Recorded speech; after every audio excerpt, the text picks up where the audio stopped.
All right, so my friends, I am on page 137. That's fine, yeah. Just I'll stand very still. All right. What was it? I didn't even know what it Hey. was. How do the pencils like where you stab?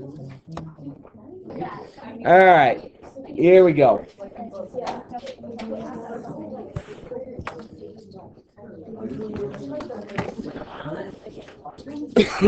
All right. It says, here we go. This is page 137. It says, assume you that you own 3 different restaurants.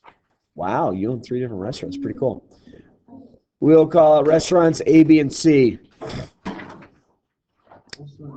not quite sure if you'd name it a restaurant A, B, or C. That'd be a good thing, but hey. We compare the demographics between the 3 restaurants and the resulting contingency tables with the raw counts provided. So they have 0 to 18, 19 to 30, 31 to 50, 51 plus. For A, B, and C, looks like they have 468 people they've dealt with. All right, so find the expected value. Find the expected value. I'm not going to rewrite the thing. For 0 to 18 for restaurant A. Okay, 0 to 18 for restaurant A. So I'm going to go 102 times 150 divided by the 468. So if I do some math,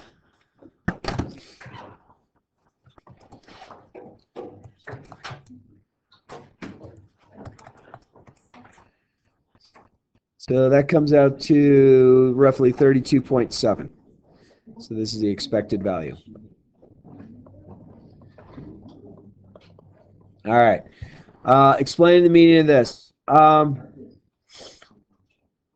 So if the restaurant has the same age demographics, we would expect 32.69, 0 to 18-year-olds.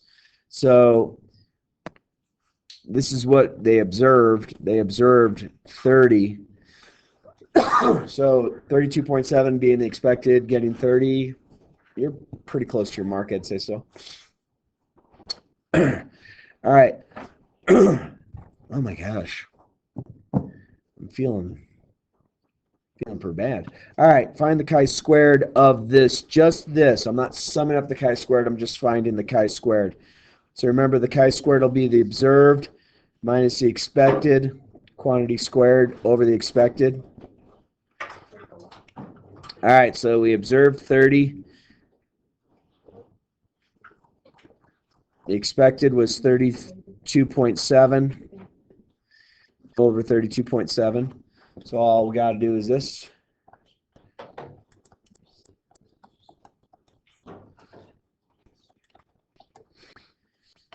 So this chi-squared would have been 0.22.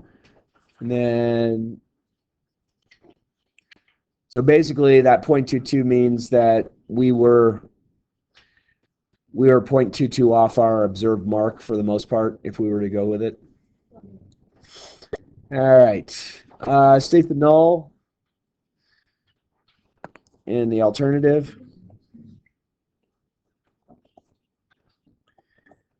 So the null and the alternative. 3 restaurants have equal distribution. 3 restaurants have unequal distributions. I don't know, make it simple. We didn't have to necessarily worry about doing independence or anything like that. We weren't testing that. And then state the null.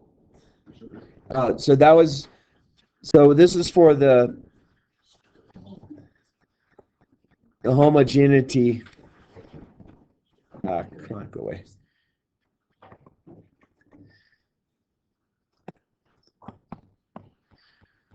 But then if we go in and we say, hey, we want the null and the alternative based on the chi-squared, we would say the restaurant and age are independent. Again, talking about trucks. No tracker trucks in this case. And then restaurant age are dependent. Okay.